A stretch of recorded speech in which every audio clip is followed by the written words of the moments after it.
You awake beneath an awning of straw mats, sharing a sleeping space with men you barely know, all of you huddled together for warmth against the chill of the Roman night. Above you, the rafters creak rhythmically, each groan of wood a whisper of potential disaster. To the left, a cough echoes, rattling like stones in a metal box. Your neighbors peek over their balconies to watch your every move. The atrium is filled with the scent of orange blossom and cedarwood as slaves light the bronze lamps, turning the frescoes on the walls into moving pictures. For a moment, you want to hold this image in your mind, to savor this rare bit of calm. But then worry pulls you back to the present. You step outside, blinking against the sunlight, and head to the bathroom shared by your insula. The women and children come after you, their voices muted with sleep. You duck under a sagging awning, pulling your thin toga more tightly around you. Rain drums a steady tattoo on the roof. Your stomach growls. You are hungry, but there is no food.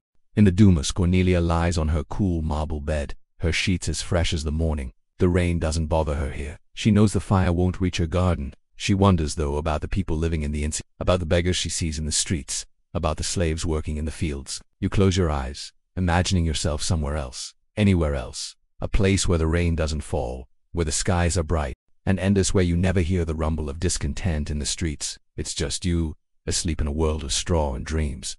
But when you open your eyes, you're back. The rain is still falling, and you wonder, will this city ever change? Will things ever be different? Rain soaks the ground, turning the streets into rivers of mud. You shiver, wondering if the fire will reach your neighborhood. In the Dumacy, slaves light torches, casting flickering shadows on the walls. The senator paces restlessly, his oiled and powdered skin reflecting the flames. Cornelia stands by the window, watching the plumes of smoke drift lazily upward. Will the fire spread? She asks. Her father stops pacing and looks at her. It may, he says, but worry does not end fires, nor ease pain. He takes Cornelia's hand and leads her to the peristyle.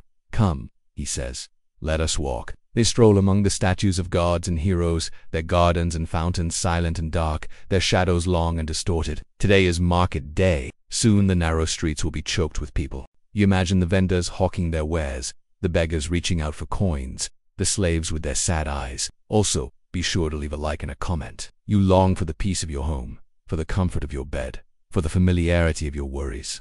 But life in Rome does not allow such luxury. Instead, you buy a crust of bread and bring it back to your family, sharing the morsel among them. Then you dress and leave them in the insula, telling them you love them, hoping they know it is true. You work hard all day, hauling stones up scaffolding to repair the Colosseum, earning enough to buy your family food for the next 2 days. The sound of the evening's entertainment drifts in from the peristyle, the courtyard garden of the home. The landlord demands rent money. If you don't pay up soon, he will throw you and your family into the street. Her nurse, a woman older than Cornelia's father, is already there, helping her bathe and dress. Cornelia looks at the fine linen and jewelry laid out for her, at the perfume waiting to be applied, and feels only boredom. She wishes she could explore the city, visit the markets, see what life is like beyond the high walls. The nurse, seeing the look on Cornelia's face, tells her stories of the outside world, of sights and sounds and smells, of the full carts rumbling over cobblestone streets and the beggars holding out their hands.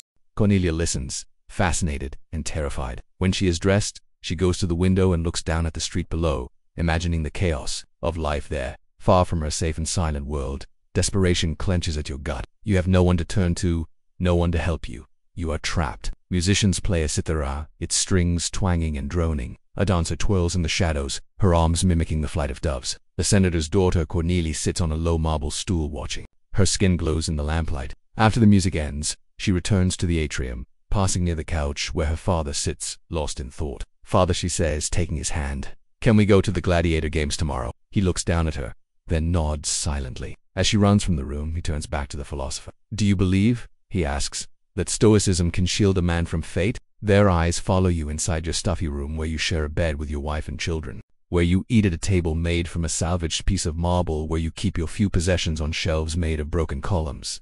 There is no work tonight. No coin was earned today. You wonder how you will feed your family tomorrow. Perhaps your wife can beg for scraps of food. You think about your oldest son, Marcus, who is old enough now to help, whose strong back could carry bundles of tiles or marble. He has been begging on the streets. His younger brother, little Titus, needs new sandals. His feet are blistered and worn, and he complains bitterly about the walk to school. As you consider all your burdens, anger rises within you. The injustice of it all, the way the world has treated you and yours. You want to scream, to throw something, to smash the clay pots hanging from your walls. You know that if you let this rage consume you, you will do something foolish, something you will regret. So instead, you close your eyes and try to focus on the rhythm of your wife's breathing, on the snores of your youngest, on the lullaby of the street. To the right, a muffled snore vibrates with the steady pulse of a nearby drum. You pull your thin blanket closer around you, trying to ignore the cries of a child in the next room over, desperately wanting sleep, but knowing that when it comes, it won't be deep.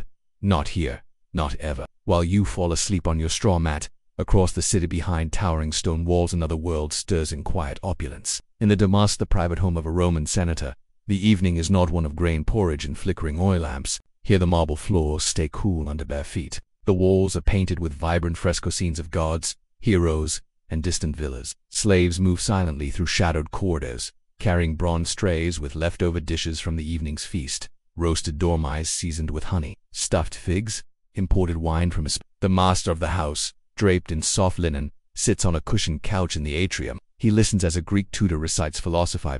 Nearby, his wife reclines under silk curtains, her fingers adorned with gold rings. She watches the flame of a bronze lamp, bored, perhaps, but used to beauty. In the garden surrounded by statues of Jupiter and Venus, a small fountain burbles softly, its water catching moonlight in silver arcs. The air is scented with crushed herbs, lavender, mint, and myrrh. Even the children of this house live differently. They play with ivory dice, read scrolls of poetry, and learn Latin from private tutors. No running through muddy alleys, no waking to the smell of smoke from a neighbor's This is Rome, two worlds, one city. In the insula, the apartment building where you live, there is no privacy. In the Domus, dinner has ended. Servants clear away the platters and goblets. The morning after the night before, you wake first. The others in your family are still sleeping, their faces relaxed and peaceful in the pale dawn. As the sun sinks toward the west, painting the sky in hues of fire, you return home to find a note pinned to your door. Across town, in the Domus, Cornelia wakes in her room painted with scenes from the Odyssey. As evening falls,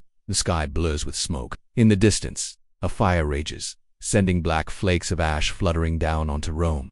Lying on your straw pallet, you stare at the cracks in the ceiling. If you liked this episode, check out more content for even more historical tales.